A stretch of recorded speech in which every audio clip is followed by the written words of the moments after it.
All right, we're going to go ahead and get started here.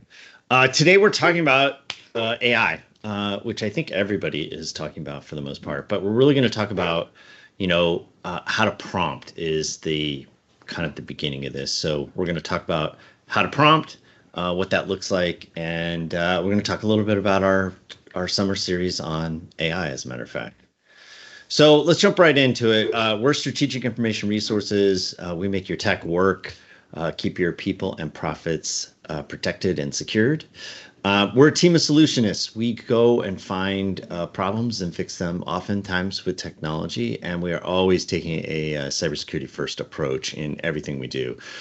We have a team of 16. We're based out of Los Angeles, California, and we support around 150 clients. We're the one way we set ourselves apart is that we're different from a lot of other tech companies because communication is kind of the foundation of everything we do. We work really hard to make sure our clients are very clear on what we're doing, why we're doing it, and how it gets done. So we want to kind of introduce me. I'm Dave Alton. I'm the CTO here at Strategic Information Resources. I'm also on the board for the Global Technology Industry Association's Cybersecurity Task Force, or Global Cybersecurity Task Force. And I provide some input on other cybersecurity things in GTIA. I do a lot of advising for companies, and I'm always looking out for them to make sure that they're getting the most out of their tech. I'm also a proud dad. My son is 14 and just made his high school baseball team, so we're super excited around the Alton household. And so let us jump into the content. So this is our AI summer series. Everybody's been talking about AI, and I've been actually using AI since ChatGPT first started. I use it on a constant basis. I play with all of the various chatbots. I work with Gemini, which is Google's. I do a lot with Anthropic's Claude, and then ChatGPT, which is OpenAI, and also sort of Microsoft too, depending on who you talk to. But we're not really going to talk about any specific AI. What we're going to talk about really covers any chat-based AI. So if you're using Grok or Meta or one of the other hundreds that are out there, DeepSeek, these methods and methodologies should work for any of the chatbots. So we wanted to do this series because there's a lot of hype around AI and worry, and people are concerned about, oh, what am I giving away? What am I telling? What am I putting in here? Is it safe? And things like that. And we just kind of want to dispel some of that. So we're going to talk in this particular webinar, we're going to talk about the prompt and how important it is and how to make it better and how to have AI work better for you. In July, next month, we are going to be talking about AI in marketing. That's a fascinating kind of subject and really holds a lot of promise for those that maybe aren't as skilled in the marketing realm. And then August, we're going to be doing the AI policy and guardrails. This is where you want to pay attention to make sure you're doing things right and correctly inside of AI. Oddly enough, and we'll get to this later on, we're actually going to be doing two webinars in August. I'm doing some traveling at the end of July, and so our normal last day of the month meeting is going to move to August 1st. And then we'll have our last day of August meeting, our webinar, which we're going to cover policy and guardrails. But we're only off a day, so I feel like that's okay. So let's talk about prompting. So one of the things about prompting is a lot of people use AI like they have used Google for years, right? They put in something really simple to search for, and then they kind of go and figure out what's there. So I might say something like, hey, find a restaurant near me, right? Very typical general search that I would do with Google. That prompt doesn't work nearly as well with a chatbot, with an AI. It really, you got to think of a chatbot more like a really smart intern, right? Has access to a ton of information, really understands language, and they do a ton of they have a ton of capability if you ask the right way.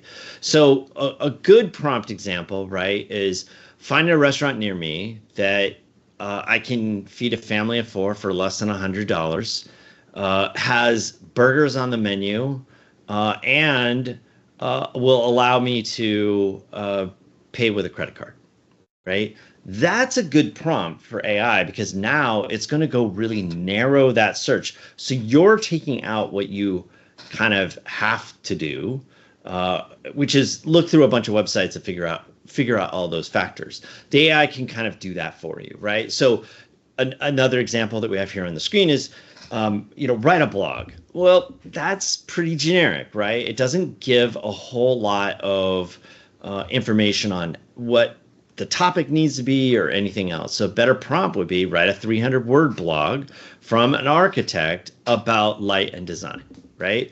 Now we're specific. Now we've identified what we want as the output and a little bit about who the AI is acting, because we're going to talk about what roles are. So what are some real world wins from small businesses? So we see AI really being used in small business to kind of augment staff, right? Generally not taking over for people in small business.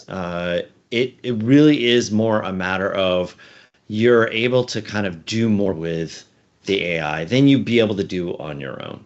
So, for instance, a law firm might summarize a contract that comes in, right? You have to make sure there's no personal private data inside of it, but you could take the contract that came in, copy it, right? Copy the text, paste that into your AI, your chatbot, and it can summarize the details of that contract. And it's very good at things like that. It's very good at taking a lot of language and simplifying it and making sure that you are seeing the summary of what you need. One of the other things that you can do with an AI chatbot is you can ask it maybe questions that are a little tougher to find, right?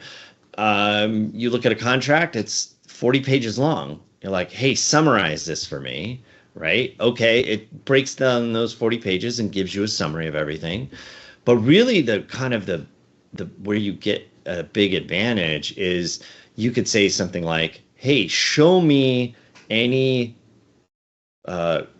things in this contract that may be difficult for me to use in my business, or show me anything in this contract that has a term that's longer than 12 months. Or like you can really have it dive in and look at specifics.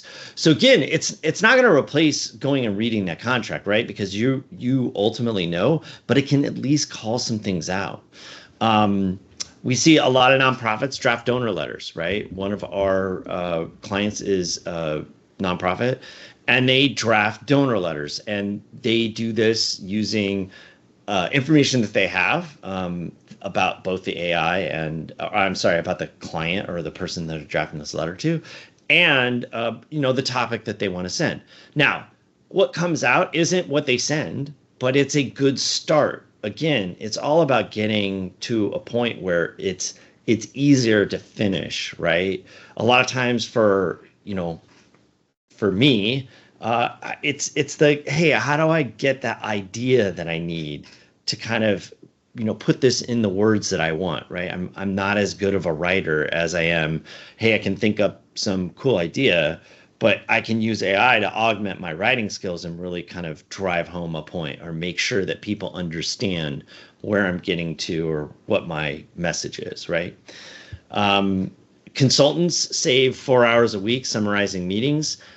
This is probably one of the most useful features of AI is having it transcribe a meeting and then taking that transcription, summarizing it, and doing a relatively good job of that summary. And then from that summary, pulling things out like to-dos, or call outs to other staff or team members or clients, and even writing an email that summarizes the highlights of the meeting, right? And then sending that out. We see that all the time. Copilot, which is Microsoft's version of ChatGPT, does that inside of Microsoft Teams. In fact, I'm using that right now to record this meeting. I will not be sending out an AI version of the transcript or anything, but there's a lot of advantages to it. I frequently use it when I'm meeting with clients about something important. I turn on transcription so that I can go back later and really kind of figure out, hey, what are all the highlights that I need to send as a draft? And that it's about saving time. It's not about having the AI do work for me, but it's a lot of times I'll forget this important nugget that I was supposed to put in an email. The AI generally with transcription doesn't. All right, so let's talk about some prompting frameworks. So we're going to talk about things like a role-based prompt, which is where you're telling the AI to act as somebody. A format base, right? We're going to talk about a bulleted list, or I want 300 words, or I want 5 paragraphs, or something like that. And then style base, which is, hey, how do I want it to sound? What does it want? The output, what should it sound like? And so these are some of the simple ones. There's way more advanced frameworks. Those can be looked up online, or you can ask me about them. But this is where to start when you start prompting. So role-based. So you're a cybersecurity analyst, right? Tell the AI who it is. You want to set that expectation early on, right? You're a cybersecurity analyst. Set the expectation for the content to be generated, right? So here's an example. You're a CPA with 15 years of experience working with small businesses. Draft a frequently asked questions response to a client asking about write-offs for a home office. Okay, that is specific in both how I want the AI to think and respond, and what I want as the response, right?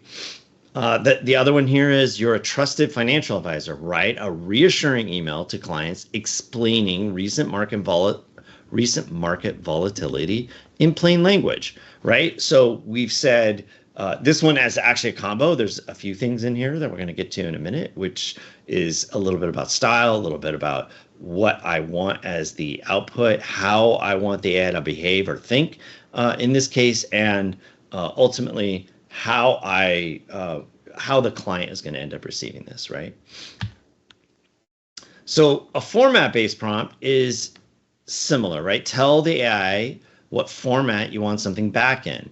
This will keep your content usable and in a format that kind of matches what you're trying to get as an output, right? So again, we talked a little bit about this in the last prompt, but create a 3-paragraph email to announce a new employee onboarding policy, right? I'm saying, hey, here's this. I want 3 paragraphs. It's going to be an email. It's going to be about this new employee onboarding policy. Really starting to kind of dive into, hey, this is the output I want.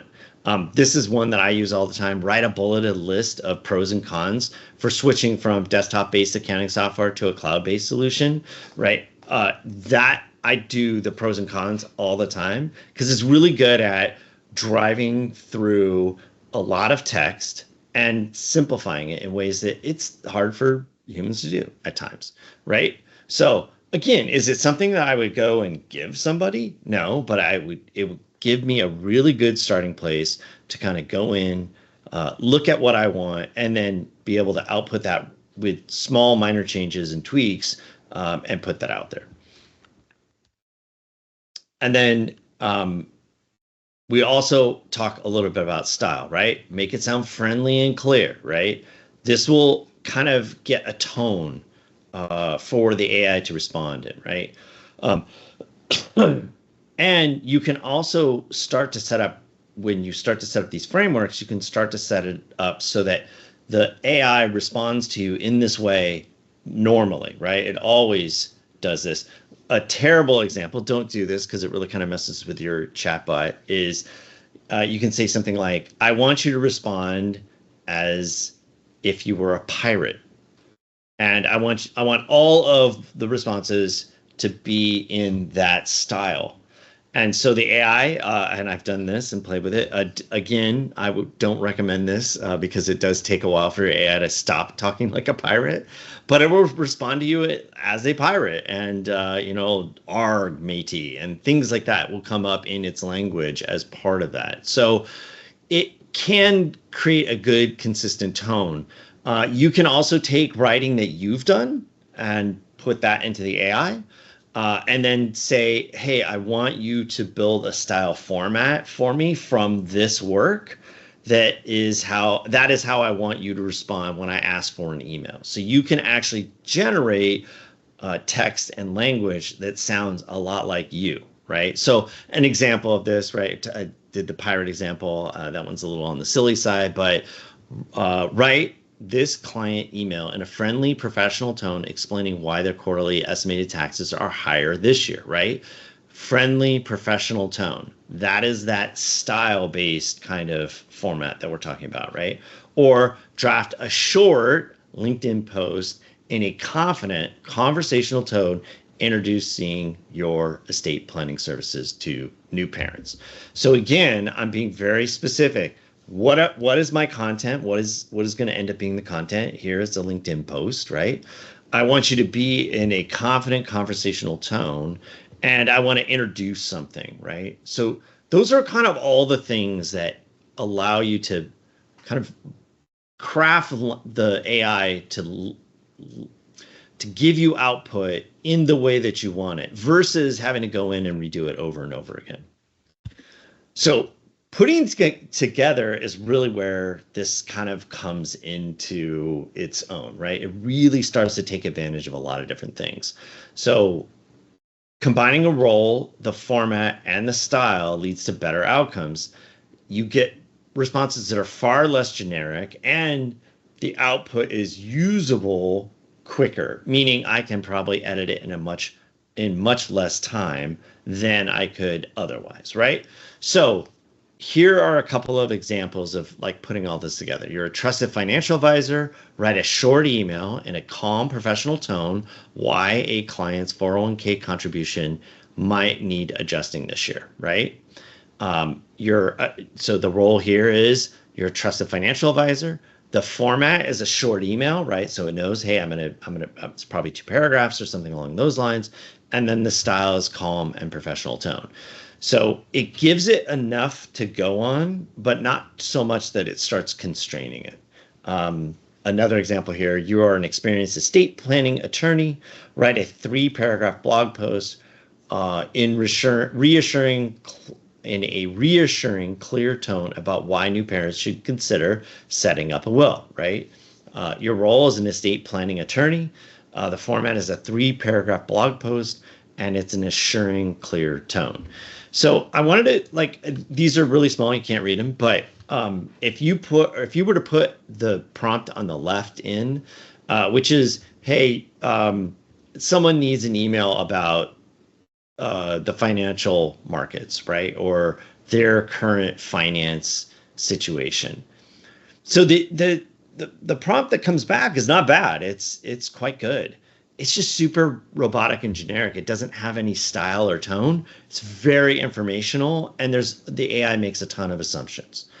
The one on the right is a good prompt, right? This is the one that was in the example before, and it really it's much more warm. It's way more engaging, and it only has the information that I want in there. You can see the one on the left is probably information overload for most that might get an email from their financial advisor talking about 401k contribution strategies, right?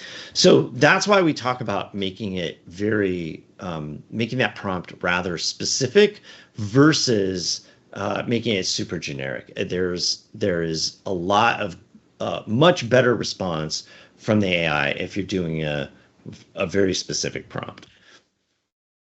So we also want you to avoid some of the common pitfalls. So don't share insensitive information.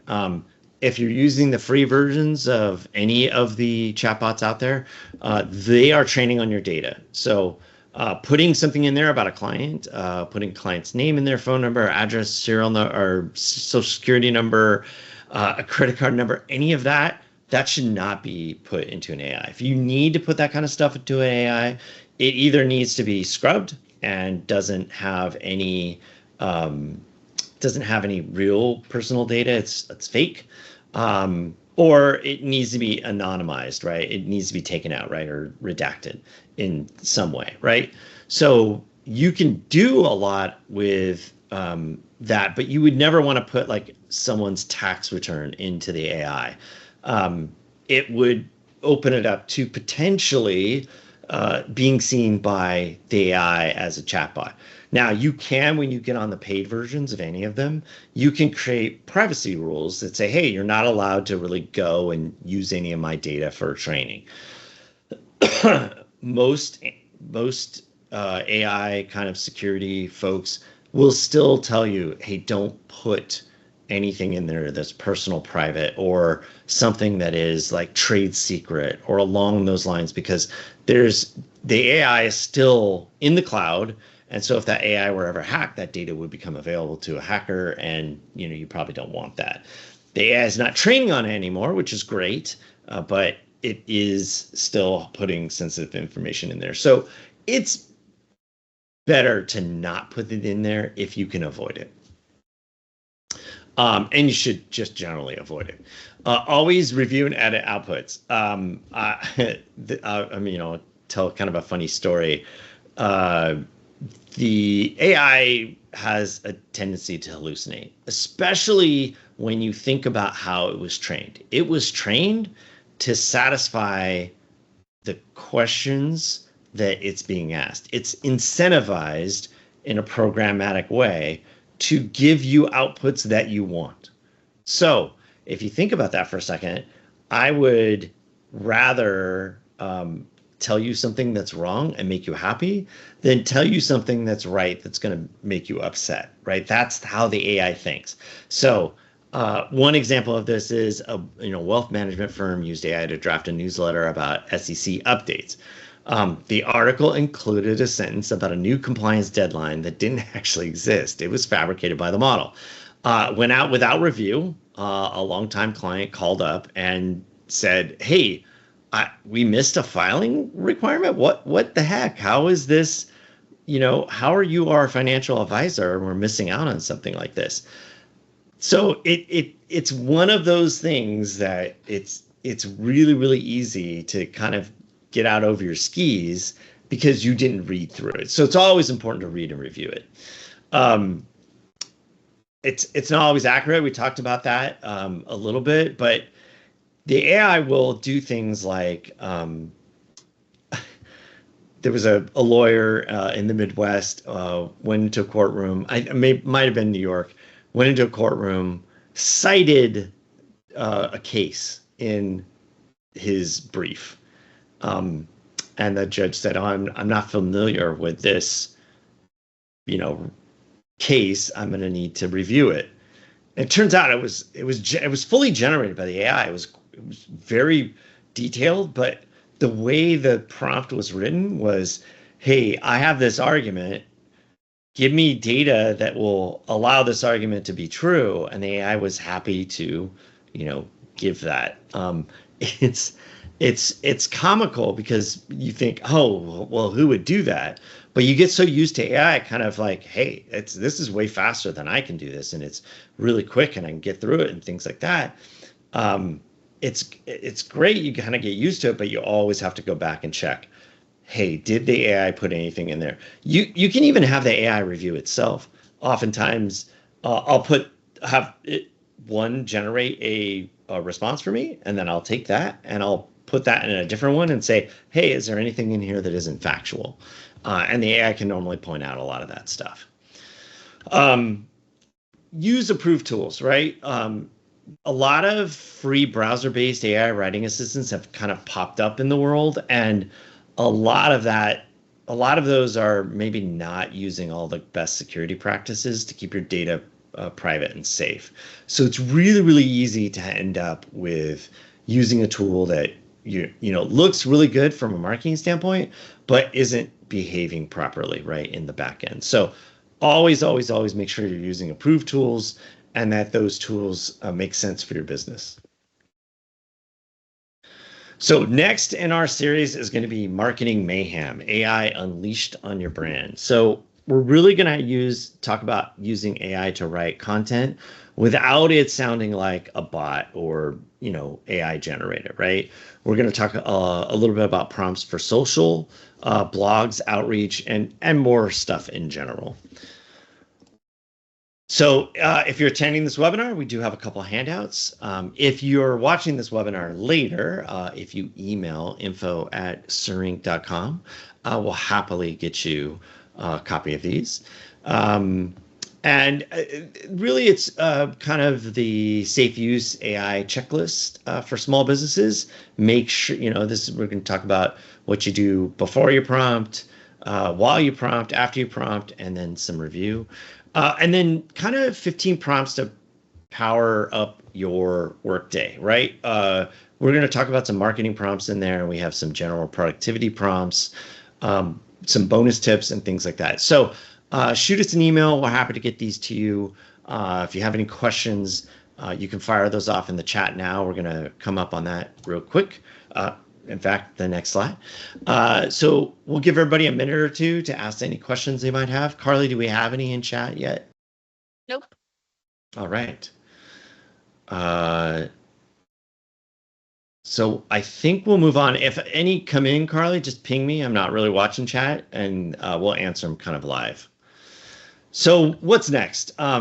Look, this is a really high level overview of what you can do and some of the things that you can play with AI. There's a lot more to dig into. So if you want some strategy on this, by all means, hit us up. We can help you kind of design what your AI kind of program in your small business looks like. Whether that's using something that's off the shelf, like a ChatGPT or Claude, or going in and designing custom prompts for very specific programmatic reasons and things like that. But we can help you get there. So our next series is going to be that Marketing Mayhem, which we talked about a little bit. That's going to be August 1st, even though it's our July webinar. It's going to be August 1st. It's going to be at 9 a.m. Pacific time. We hope you can have some time to join us. I want to thank everybody for attending. Really, really appreciate you coming and spending 20, 30 minutes with us. We hope you got something out of it. And if you do have any questions, please hit us up at that info@sirinc.com. Thank you again, and we look forward to seeing you August 1st. Have a great one, everybody.